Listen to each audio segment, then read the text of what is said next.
A steel skewer, sometimes meters long, penetrates the medium's cheek, passing clean through the mouth cavity without visible pain or excessive bleeding. This extreme act, known as self-mortification, is not self-harm, but a critical component of spirit mediumship in Chinese folk religions, particularly during festivals like the Nine Emperor Gods. The medium, or Tongji, is believed to be fully possessed by a deity, rendering their physical body impervious to injury.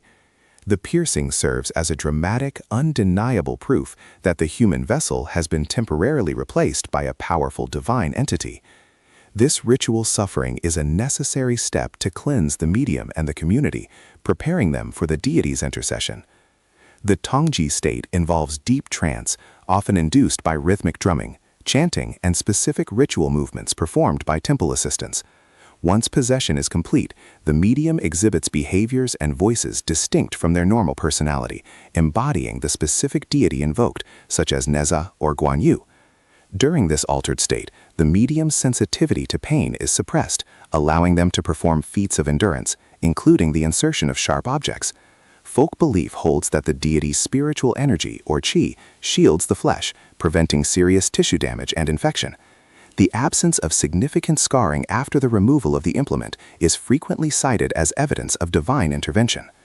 Mortification fulfills a dual purpose of purification and fulfilling sacred vows made to the deity. The act of piercing is a symbolic sacrifice, transferring the suffering and negative karma of the community onto the medium's possessed body. This intense physical demonstration cleanses the medium of residual human impurities, making them a perfectly clean conduit for divine communication. Furthermore, many mediums undertake these painful rituals as a fulfillment of a personal oath, often made in exchange for healing, protection, or success granted by the deity.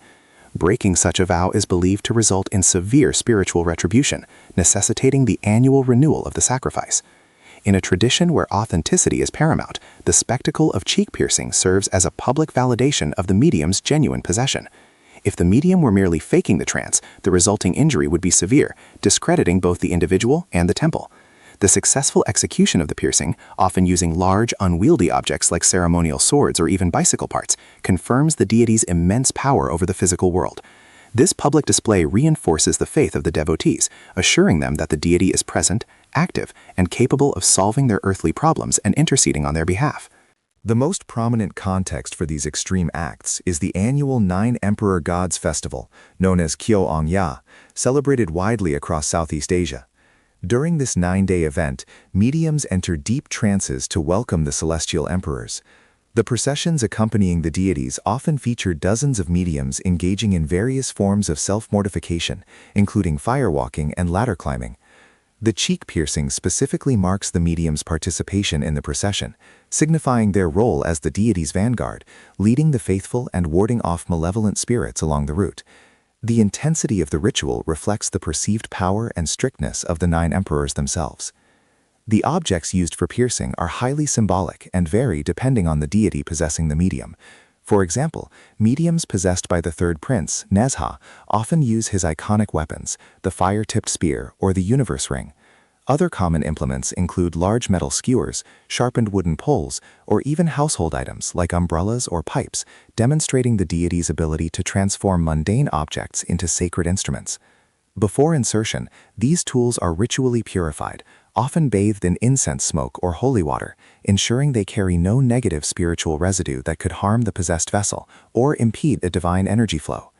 Immediately after the procession or ritual concludes, the implements are carefully removed by attendants, often referred to as Tongji assistants. The medium is then brought out of the trance state through specific ritual actions. Devotees observe the rapid cessation of bleeding and the quick closure of the wounds, which is attributed entirely to the deity's protective power. Traditional remedies, such as applying specific herbal pastes or burning paper talismans over the puncture sites, are used, but the primary healing agent is believed to be the divine qi. The lack of infection or permanent scarring is a crucial element validating the entire ritual process for the community.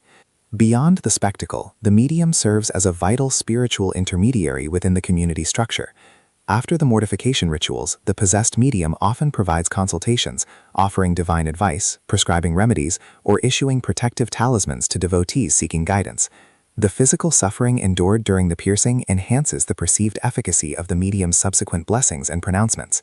This role solidifies the temple's position as a center for spiritual governance and social cohesion, especially in diaspora communities where traditional Chinese religious practices remain strong and organized.